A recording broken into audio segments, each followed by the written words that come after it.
Hi everyone, today is Wednesday, March 26th.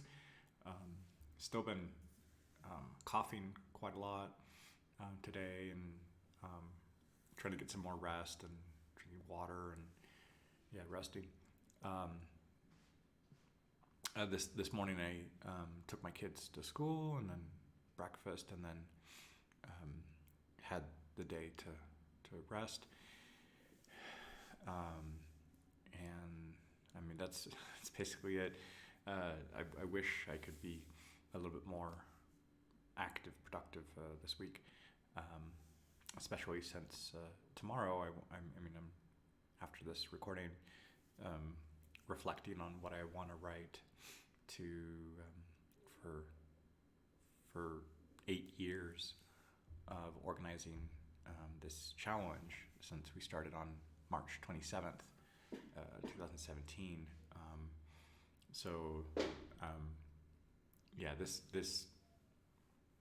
This ends up being that kind of last day of that 8th year. So that means kind of tomorrow starting another cycle, which means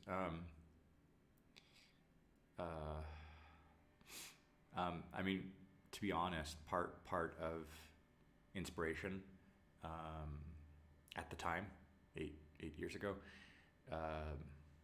there was a change of presidency. So to think that as of tomorrow, I have now been in a time length that I think there are some American presidents who had kind of taken over a presidency as a vice president, I believe, and then served the end of that term, possibly got elected, and even possibly elected again. I forget which presidents, if it would have possibly followed McKinley. I think that's maybe Theodore Roosevelt, maybe. And it would exclude any kind of one-term presidents who had kind of succeeded as a vice president. So I think possibly just. I'm curious. I know I'm speaking and recording at the same time here.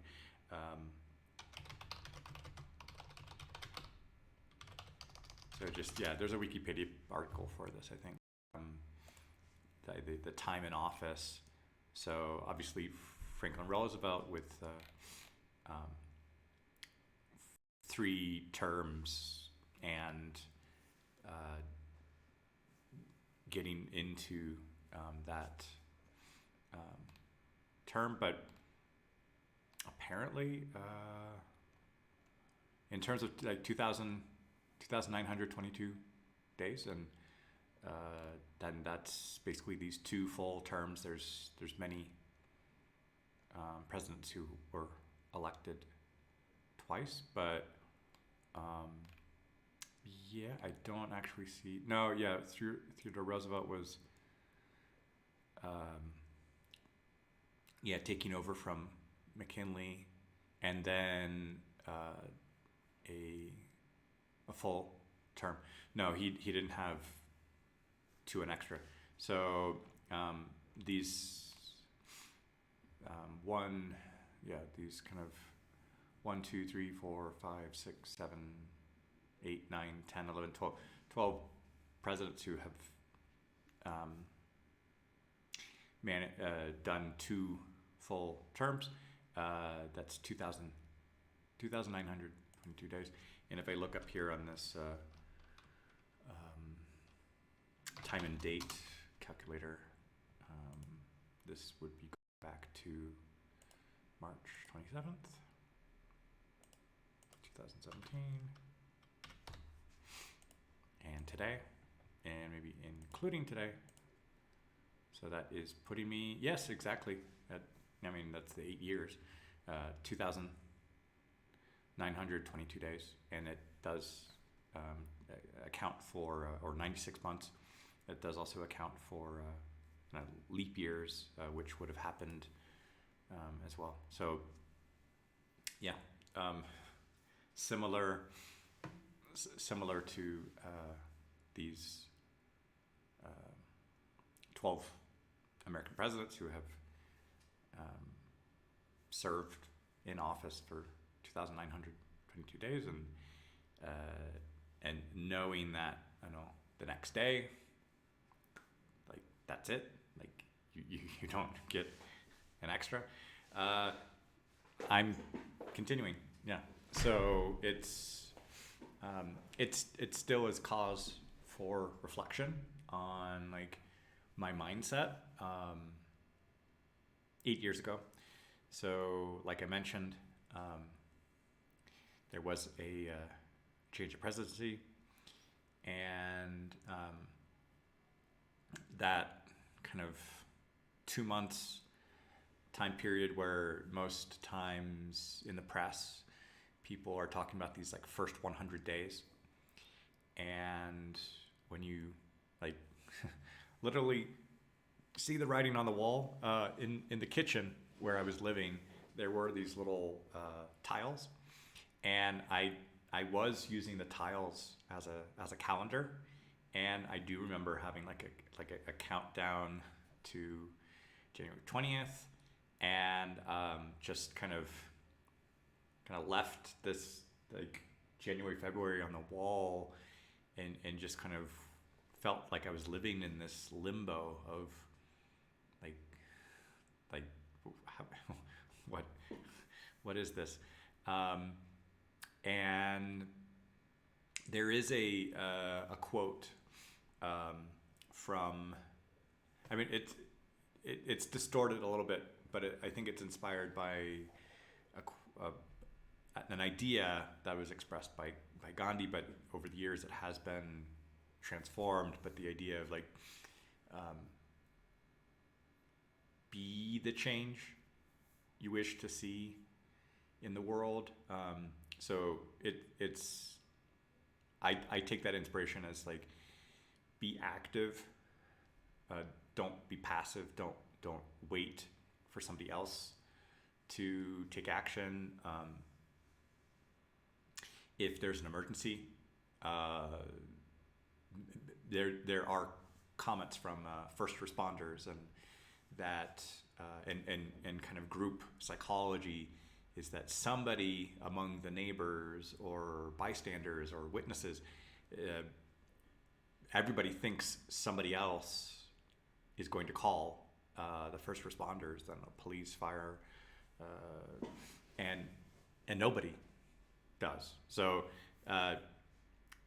my feeling was, like, for my own mental health, my own sanity, I need a project.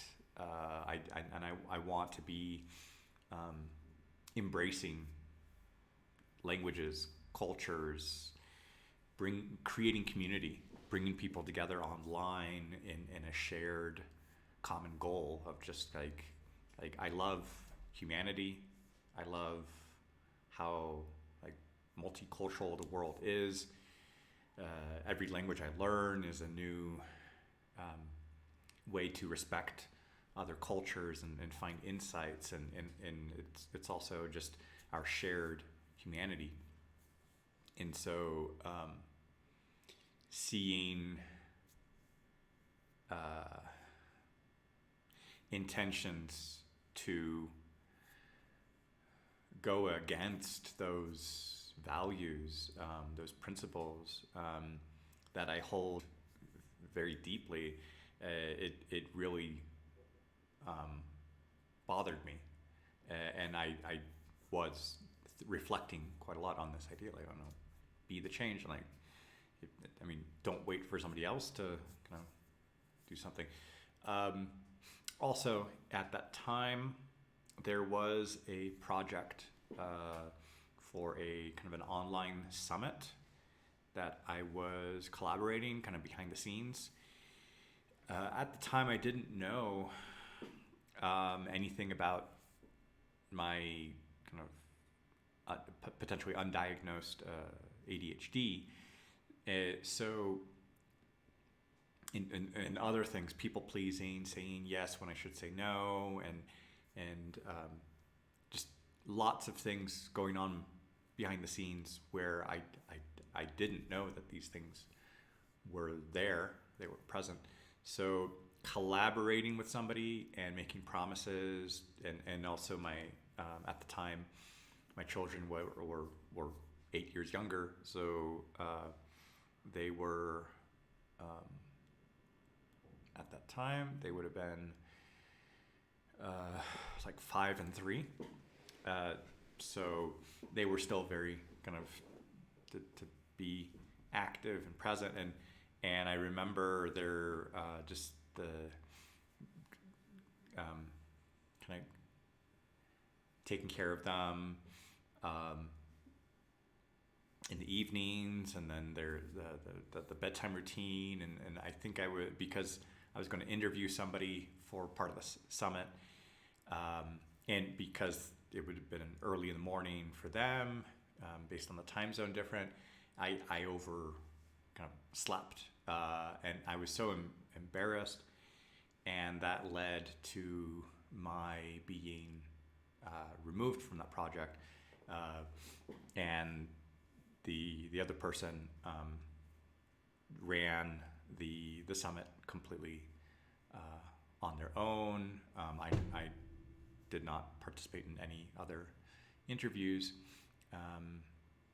Anything I had done behind the scenes was only on preparing some pages and links and double checking that things would link behind the scenes, which in a way it's something I did carry over into the speaking challenge, because I had lots of links to Google Documents and Google Sheets, and into an email program to make sure those links were compiled. So there is that attention to detail, yet for that project, yeah, I felt really bad. I felt very embarrassed, having let down that partner, and it made sense that they were very disappointed, and rightly so. And I had overcommitted with my family responsibilities and other things, and teaching, and so I think there was a side conversation with another person I knew who was interested in learning some Russian, and that piqued my curiosity, and I was like, oh really? Well, that's interesting, because a year ago I had joined a challenge that had lasted like 90 days. So actually this kind of March 27th goes back to a year before, in March 27th on like 2016. I had interviewed previously, a few weeks before, the organizer of the challenge, and as a result of that interview and that conversation, they said, hey, you should check out this 90-day program, and it ended up being like my second or third challenge at that time. I had joined 2 other challenges on another community, specifically like Russian, and I had seen some progress, and I had seen the benefits of a challenge, and organizing this for like 3 months.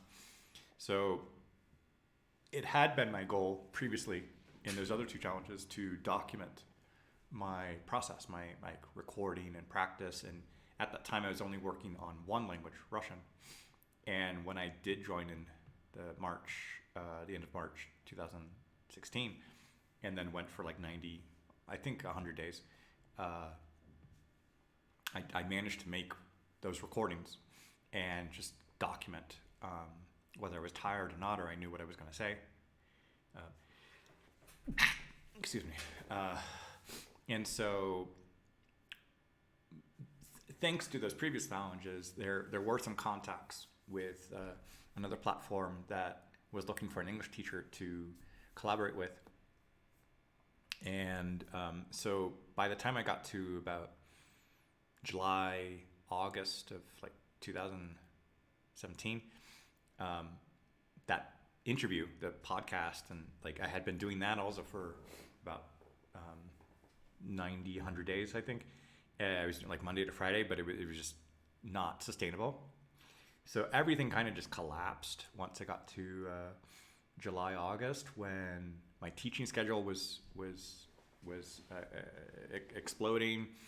That podcast was just not sustainable, 5 days a week, and then recording myself every day in Russian, and then I had joined a second time simultaneously for like Russian and another one for Greek. So I was just really overbooked at the 2016. So by the time I got to like August and just all these things, teaching, going on vacation to visit family in California, and then teaching like 12-hour days, Monday, Tuesday, Wednesday, and then taking like Thursday, Friday off to visit LA with my children. And I didn't have any scheduling app. I was doing like scheduling by like Post-it notes and where do you live? And so it was just not sustainable. Everything just collapsed. And I mean, in hindsight, it's just, there was so much going on at the same time. Something had to break. And it really did affect my confidence with language learning, language practice. I internalized those insights the wrong way. And so getting back into practicing Russian or something, I had a really long time struggling with I fell off the wagon kind of thing. And now what? How do I get back into this? So when this friend at the end of March 2017 mentioned, hey, I'm interested in learning Russian, I said, oh, that's funny. And I was reflecting on like, okay, a year ago I had joined that challenge, and this recording process had been very beneficial for documenting. So I said, hey, why don't we do something for 30 days? And incidentally, that organizer I had interviewed a year before, and who had invited me to join that challenge, in January, I think, of 2017, he was looking for ideas, things that he could cross-promote. And I mentioned how this recording myself every day had been very beneficial. So he encouraged me to kind of,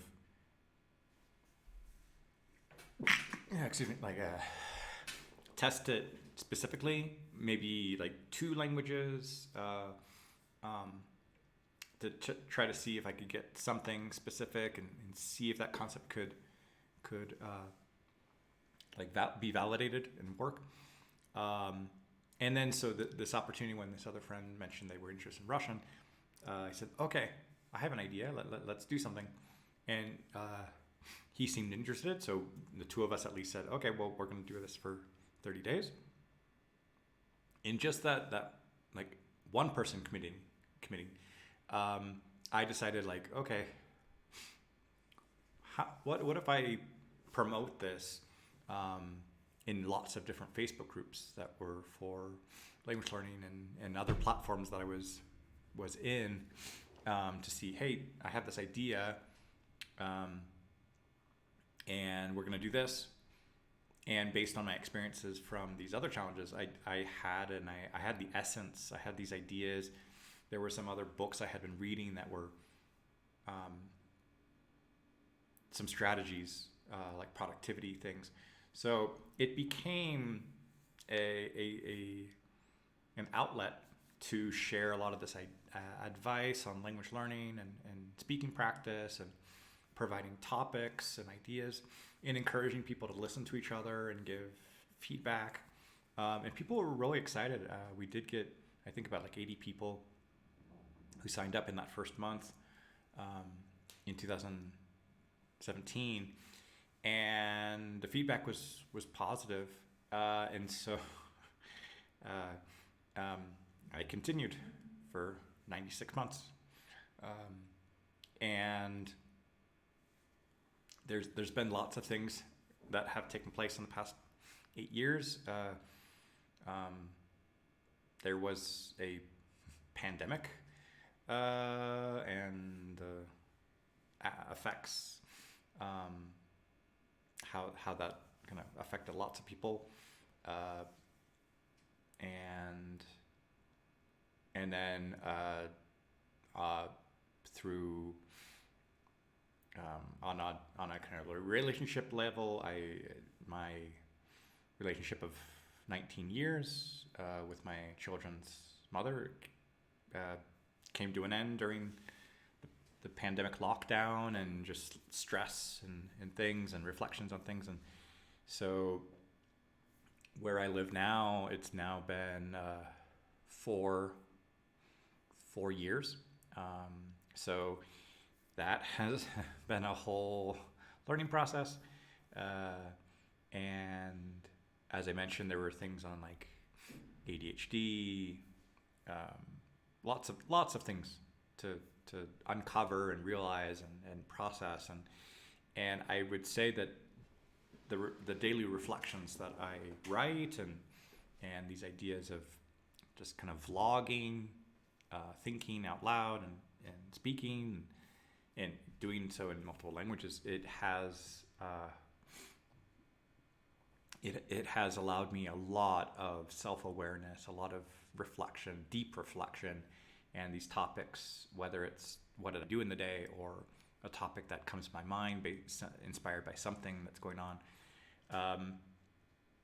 It's been a wonderful outlet. So I've written like 2,900 emails. Some of them are possibly repeated from the day one opening sequence, but now I'm trying to take some of these. This was from February, so these were emails from last month, and kind of figuring out how to print them. So it could be like I've done this before. I couldn't figure out how to get this on. So like figuring out how to print this, so it would be like a booklet. I've shared it with at least four friends. 3 of them have participated in the challenge, and so kind of getting their insights.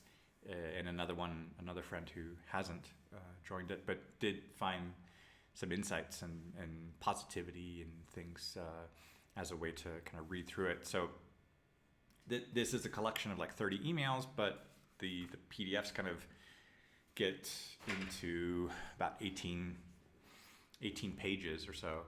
I mean, kind of PDF pages. Now the task is to do I do this exactly for the 95 other months and just create a monster of a journal in a way of all these reflections, or do I extract the essentials of the concepts that come up, of the process, of the mindset process of learning, committing to the habits, the routines, and these ideas, which when I'm writing for about 300, 400 words, I don't want to turn that into a huge chapter.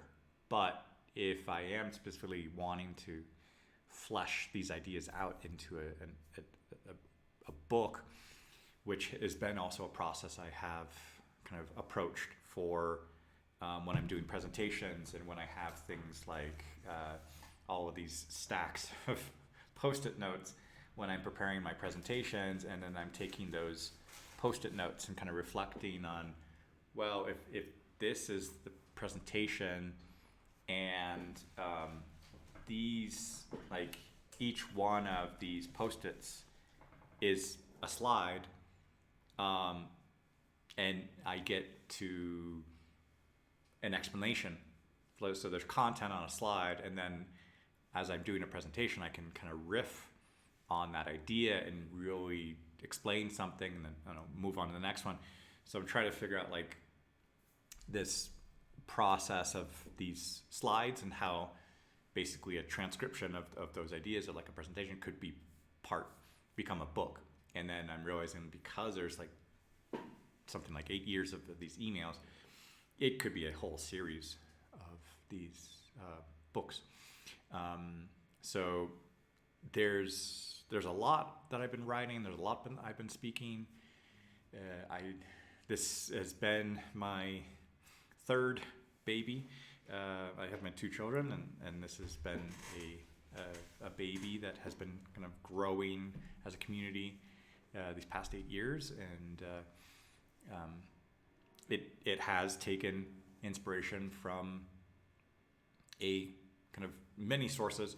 I didn't even mention all the work I've done with exam preparation, because I recognize that so many students needed to work on their speaking skills, especially recordings, and that there was a lot of anxiety and tension with speaking to a microphone, not speaking to a person. So I saw there were lots of benefits from this process, and trying to convince people or show people that it can work. And a lot of these comments were like, the only way you can practice is speaking to another person. You can't improve by speaking by yourself. And some of my other presentations have addressed that idea, that if you engage in something like a team sport or even an individual sport, there are individual exercises you have to work on that are not only in the dynamics of a game. So for example, like a tennis player has to work individually on their service and their forehand, their backhand, and what they do at the net, and their how they run, and those are things you're not specifically targeting and drilling in a game. In the game, everything is so chaotic that you have to have all of those skill sets ready. So when you're practicing a language, it's not that you're like, okay, here's grammar, here's vocabulary, here's pronunciation, here's listening skills. You have to do all of it in a conversation. And so drilling certain skills by yourself, I would say you can do those things with kind of the individual work, but convincing people that there are benefits through vlogging. And now there's lots of people with podcasts and YouTube channels and social media channels. So encouraging people to say like, hey, you can be creating content. It's not such a strange concept anymore. There's lots of people, and TikTok is so. More and more people are getting comfortable with this idea of like recording and talking to the camera or talking to a microphone. It isn't such a weird thing. Or walking around and recording your voice as you're on your phone. Like, people don't give you so many looks of like, that's weird. So there have been changes. But going back once again to these political influences, my work here is not done. My work here is not done. And many times when I'm writing my emails, I am watching monologues from late night talk shows and political analysts and commentators and pundits and things. So those people doing their monologues, it in a way, I'm doing a monologue, but I do generally try to kind of not go so head on to politics. I speak in code. I usually don't clearly express my ideas. I even right now, in writing, I take some inspiration, or there's something that's in the news or some concept, and I try to take a couple steps back and look at kind of what's an underlying theme that's more universal, that like what's in the zeitgeist of the times, and so seeing all of these people with their commentaries and their reflections and insights and observations. So I'm doing a little bit in writing, like a daily email, And then sometimes I'm like, what am I going to talk about today? So it does feel a little bit like there's a newspaper column, and every day there's a new idea, a new thing, and I try not to repeat myself so specifically. I mean, there are obviously concepts that come up at certain times of the month when I'm inspired by, like, okay, we're in the middle of the month, we're at the end of the month, we're at the beginning of the month. Like, there are some little things, and there's seasons throughout the year, and certain months have holidays and events and ceremonies and things and holidays and birthday anniversary things.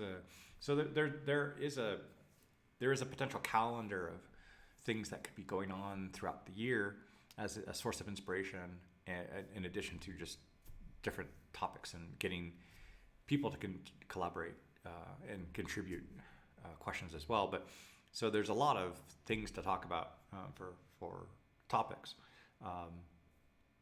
But this kind of going forward and saying, like, okay, my work here is not done. It does give me some grounding on a platform to express ideas and see people reflecting on those topics and people engaging in dialogue based on those. Through their monologues, they do engage in dialogue, and then they do comment on each other's recordings, and it is very inspiring to see those connections across the world. And it's kind of still that idea of be this change, create community, encourage people to see the good in humanity, develop respect, these universal values, character, principle, dignity. Those things are still so important, and I do see declines in certain things in education and public discourse, how people relate to each other, consequences of the pandemic and socializing. I am also organizing an in-person group once a week, so I do see people needing to work on their social skills and conversation skills. It definitely, there's still a lot of work to be done. So this is not something I'm going to suddenly stop. I'm celebrating this moment. I'm talking for quite a long time in English here, but I want to reflect back on those moments, that all those backstories that were from 2015, actually, that first challenge that I joined, and starting a language group in Facebook for language exchange, and then setting up my website in 2015 in September. So my website is heading towards 10 years when I get to September, in about 6 months. So there are several of these dates, and then setting up that podcast after a couple months with the website as a way to kind of network with other language learners, language bloggers, language teachers, and people on social media. And they have been very enriching connections, and I've met a couple of those people at different language conferences, online, in person, and continue to see how their business has been growing, and so there's been so much learning through this process. So it does go back, and this 8 years, it does have kind of a moment to kind of reflect on that and to keep going. This isn't a finish line. There's still more that can be done.